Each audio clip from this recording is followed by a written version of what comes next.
Namaskar, I am Engineer P.K. Tiwari.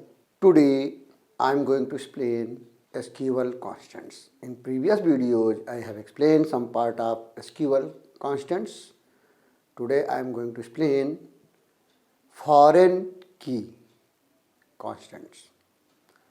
तो foreign की चर्चा करनी है आज हमें। तो देखिए, तो पिछले वीडियो में हमने एसक्यूएल कॉन्स्टेंट्स की बात की थी, जिसमें हमने नॉट नल बता दिया था, डिफ़ॉल्ट बता दिया था, यूनिक बता दिया था, चेक बता दिया था और प्राइमरी की बता दिया था। ये 5 हमने सिंटैक्स और विद एग्जाम्पल बता दिया था। क्या बचा था? फॉरेन की कॉन्स्टेंट्स बता था, जिसकी चर्चा हमें आज करनी है। तो देखिए, फॉरेन की क्या है? In an RDBMS, tables reference one another through common fields and to ensure validity of references. Referential integrity is enforced. Referential integrity is a system of rules that a DBMS uses to ensure that relationships between records in related tables are valid and that users don't accidentally delete or change related data. Referential integrity is ensured through foreign key constant. तो foreign key constant इन 2 table हैं, और पहली primary table है, दूसरी secondary table है, जिसको आप कह सकते हैं, और पहले वाले का कोई फील्ड दूसरी वाली के फील्ड से रिलेटेड है पहला। तो उसको कैसे बनाते हैं? तो देखिए क्या है। Whenever 2 tables are related by a common column or set of columns, then the related columns in the parent table or primary table, यानी पहली टेबल जो है उसको parent table या primary table कहेंगे, should be either declared as primary key or unique key, and related columns in the child table or related table, यानी second table है, that is called child table or related table, should have foreign key constant. For example, if we have 2 tables having structure as given below, 2 table हैं जिनका structure ये है। पहली table का नाम क्या है? कस्टमर है, जिसका कॉलम नेम है कस्टमर आईडी, जो कि प्राइमरी की है। एक नेम है, एक फादर्स नेम है। 3 कॉलम नेम है कस्टमर आईडी में, कस्टमर टेबल में। और सेकंड टेबल है ऑर्डर्स टेबल, जिसमें पहला है ऑर्डर आईडी जो प्राइमरी की है, एक ऑर्डर डेट है, एक कस्टमर ऑर्डर आईडी है जिसको फॉरेन की बनाना है, और एक अमाउंट हुए। तो 4 कॉलम इसमें है आपकी ऑर्डर्स टेबल में। In the above example the customer order ID column in the order table is a foreign key pointing to the customer ID column in customer table, यानी customer ID जो है ये customer table की और आपकी customer order ID जो है आपकी orders table की को related है।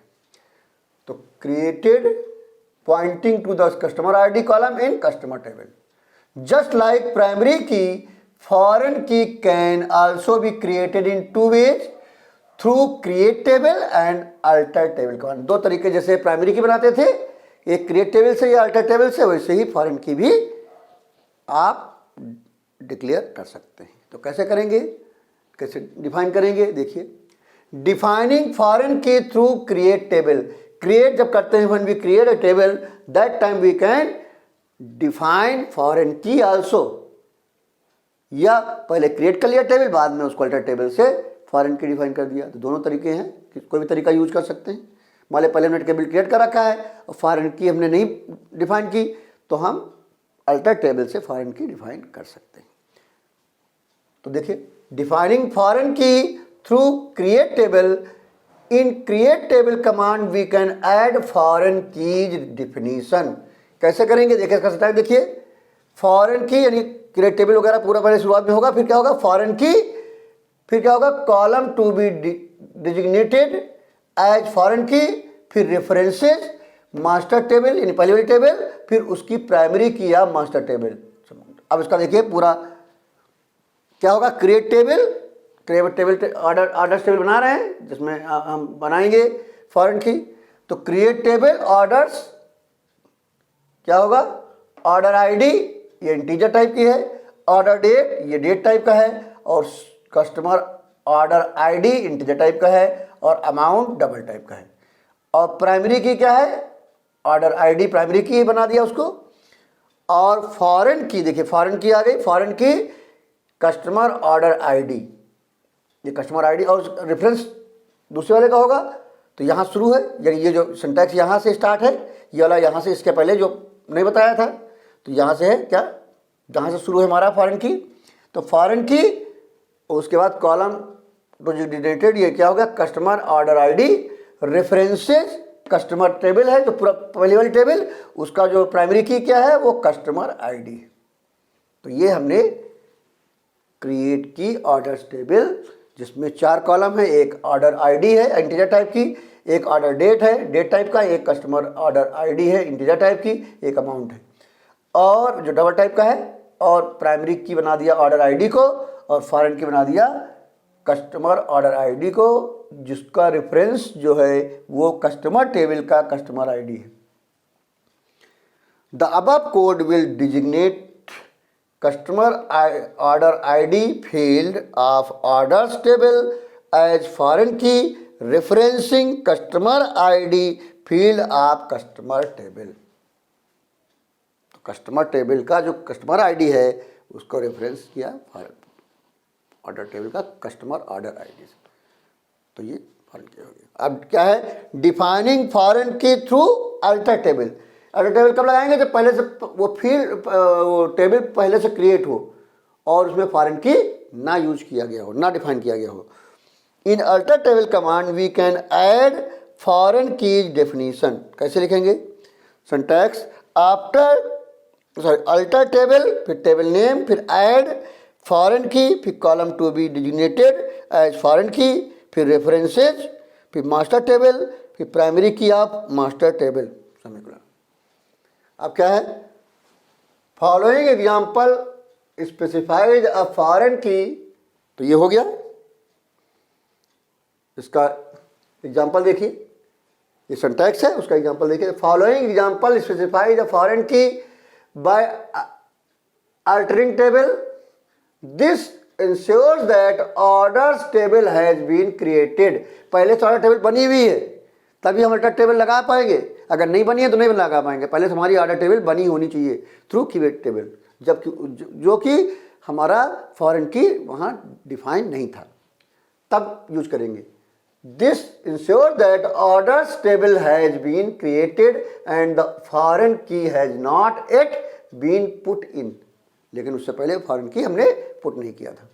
तो देखिए कैसे होगा, अल्टर टेबल, उसी वही ऑर्डर्स टेबल का नाम, ऐड फॉरेन की, फिर यहाँ कॉलम नेम होगा यानी कस्टमर ऑर्डर आईडी, फिर रेफरेंसेज, फिर कस्टमर आईडी। तो ये तभी होगा जब ऑर्डर्स टेबल पहले से बनी हो लेकिन वहाँ पर फॉरेन की डिफाइन ना की गई हो, तो हम अल्टर टेबल से ऐड कर सकते हैं। अब क्या है, फॉरेन की and storage engine. MySQL is capable of creating databases in many different storage engines that offer different features. The default storage engine is ISAM, but ironically it does not support foreign keys. ये लेकिन ये support नहीं करता। So if you find that our foreign key constant are being ignored or not implemented, we need to change the storage engine of our database table. तो हम क्या करेंगे, storage engine अपना चेंज कर देंगे, database table to InnoDB storage table, InnoDB table में कर देंगे, तो फिर ये फॉरेन की यूज होने लगेगी। To do so we specify need to write following command for our connecting tables. तो क्या करेंगे, अल्टर टेबल, टेबल नेम, फिर engine is equal to InnoDB, INNODB, ये इंजन चेंज कर देंगे। For example alter table orders engine is equal to INODB। Once done we can create and implement foreign keys for our table. फिर उसके बाद हम foreign की उसमें use कर सकते हैं। अब क्या है, applying table constant. Table constant भी हम यूज कर सकते हैं। कैसे, when a constant is to be applied on a group of columns. Group of columns में अप्लाई करना हो तो group of columns of the table, it is called table constant. The table constants appear in the end of table definition.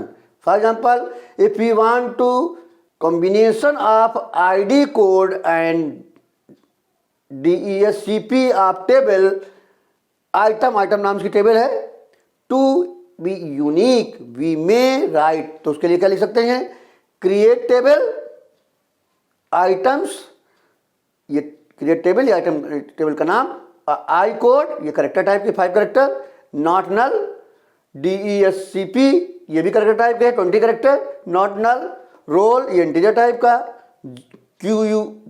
QOH integer type का, फिर check roll is less than QOH। तो unique क्या हो गया, I code and DESCP ये unique कर दिया, यानी कॉम्बिनेशन कर दिया यूनिक।